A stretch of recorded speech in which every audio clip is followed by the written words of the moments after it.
Hola, hola, hola y bienvenidos a DEP Psicología. Hoy estamos en la entrevista con Enrique Carrión, psicoanalista. Para quienes estén viendo este video, por favor, si quieren contactar con Enrique, vamos a dejar todos los contactos en la parte de la descripción. Él trabaja como psicoanalista en su propio consultorio en Quito, atendiendo a adultos y adolescentes. Hoy vamos a estar hablando un poco de la epilepsia. Cuéntame, Enrique, ¿qué sería la epilepsia? Bueno, la entrevista específicamente aquí es porque también vas a hacer una investigación sobre epilepsia, ¿no? Sí, correcto. Bueno, no tengo una definición a mano como para brindarte la definición de la OMS, ¿no? Pero podríamos definirla o normalmente la epilepsia es diagnosticada a través de un electroencefalograma. Se ve tiene que haber una o dos convulsiones presentes dentro de la vida de la persona y a partir de ese momento eres diagnosticado con epilepsia. Ajá. Entonces, la definición en sí de la epilepsia sería la descarga eléctrica dentro del cerebro indiferenciada, ¿no? Puede suceder por varias razones. Entonces hay varias categorizaciones de la epilepsia y la historia es bastante rica. Es inclusive una de las primeras enfermedades que es catalogada. Aparece en el código de Hammurabi Claro. eh, como, bueno, en ese momento era una enfermedad divina, ¿no? Era vinculado a algo más que hay Sí, sí, sí. explicaciones. El primero Igual en que la diferenciar. esquizofrenia, que simplemente se les llevaba al convento o a que le traten los monjes y hacían exorcismo o hacían una especie de contener a este paciente para que no vuelva a salir a la sociedad, ¿no? Más o menos. Claro, en la Edad Media se vinculaba a todo el tema de la luna. Se pensaba que la luna hacía convulsionar a los pacientes. Después se hizo una investigación justo en esa época, alrededor de esa época, en donde se hizo una investigación epidemiológica acerca de cuántos pacientes expuestos a los rayos de la luna en ese momento tenían convulsiones en ese momento y cuántos no, y se verificó que un 10% de los pacientes tenían convulsiones en los rayos de la luna, entonces no tenía nada que ver con la luna, que fue una de las primeras investigaciones sobre la epilepsia que se hizo. Increíble cómo vamos haciendo ciencia desde hace tiempo y tenemos que ir tajando poco a poco qué es lo que vamos descubriendo, porque al inicio no sabemos nada. Como tú dices, la epilepsia, podemos decir como esta enfermedad que tiene presente las convulsiones. O no, hay personas que también a veces solo tienen ausencias y tal, pero ya si tienen una o dos convulsiones, me parece que también categorizan como epilepsia, ¿no? Es que hay diferentes formas de convulsionar, ¿no? Por ejemplo, uno se imagina, ¿no? La típica convulsión que uno tiene es tónico-clónica, que es Ajá, en el que todo el muscular. cuerpo se relaja y se contrae tanto que empieza a moverse, ¿no? El cuerpo y a esa especie de vibración que se tiene. Pero hay diferentes tipos de convulsiones. Normalmente en los chicos se llaman ausencias generalizadas o epilepsia infantil, que se llama el petit mal, antes estaba categorizado como el petit mal. Los chicos, que es algo muy difícil de diagnosticar porque es un síntoma normal dentro de los chicos, sino que está relativizado con la imaginación, si hay fantasía o no hay fantasía dentro de la presencia de estas crisis, ¿no? Entonces, la ausencia sería cuando un chico se queda viendo al infinito y uno le pregunta, a ver, ¿qué pasó? El chico no contesta y es como que de repente es como que, ay, y vuelve a la realidad, pero no tenía ningún pensamiento detrás de eso. Normalmente cuando los chicos están viendo al infinito, se imaginan algo, están creando un mundo. Soñando Entonces, por eso, despierto.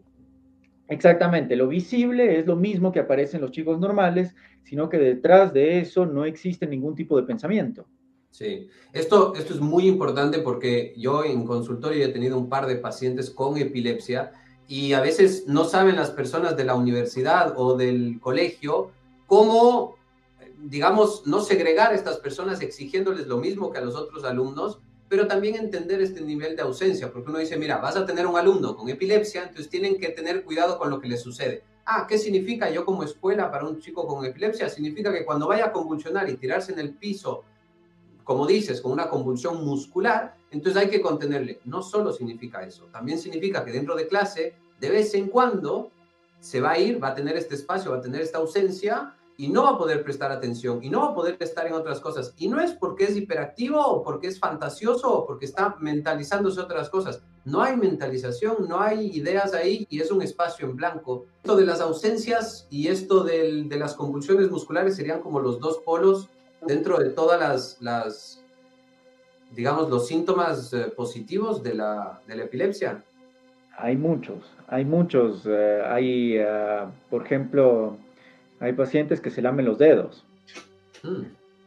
que están, que se quedan, claro, sin la representación y empiezan a chuparse los dedos. Y entonces es una cosa en la que uno ve y es un síntoma bastante curioso, ¿no?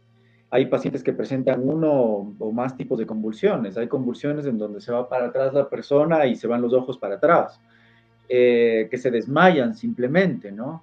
Que tienen desmayos rutinarios o que podrían ser, por ejemplo, espasmos. Normalmente los pacientes con epilepsia cuando duermen se les mueve los pies.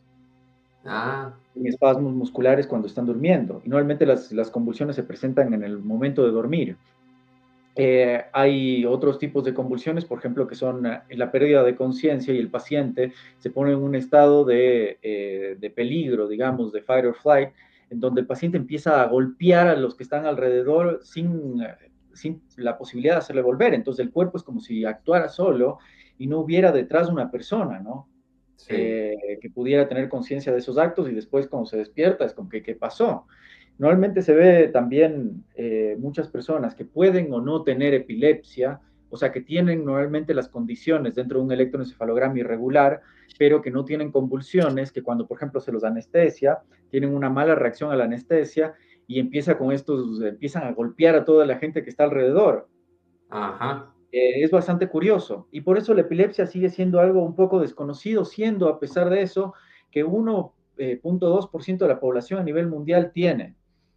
Ok. Y esto difiere también de ciertas cuestiones, ¿no? Porque la epilepsia es una categoría tan grande. Está catalogado de diferentes maneras dependiendo de tú, cómo sea tu perspectiva, ¿no? Entonces, por ejemplo, si se adhiere a una perspectiva que tiene que ver con el cerebro o la anatomía cerebral, entonces está la focal, entonces depende de dónde se Ajá. despierte de los momentos del cerebro, temporal también, o si no, puede ser por una etiología, ¿no? Que es a la que yo adscribo, que digo como que esto es lo más importante como para diferenciar cuál es uno de lo otro, porque específicamente desde mi profesión como psicólogo o desde nuestra profesión, no estamos tan al tanto de la parte médica, entonces, y tampoco nos corresponde, no nos interesa esa parte, ¿no? Es otra visión para ver ese mismo fenómeno, un fenómeno que además nos involucra como psicólogos, porque más allá de que, por ejemplo, un paciente con epilepsia que tenga una lesión cerebral, que haya tenido un accidente y por lo tanto tiene convulsiones, uno diría, esto solo debería ser adscrito a lo médico. No, porque ese paciente va a tener consecuencias dentro de su vida del mismo accidente, ¿no? Esas convulsiones van a provocarle ciertos sentimientos. Entonces también trabajamos con esos pacientes, pero lo trabajamos de forma muy distinta.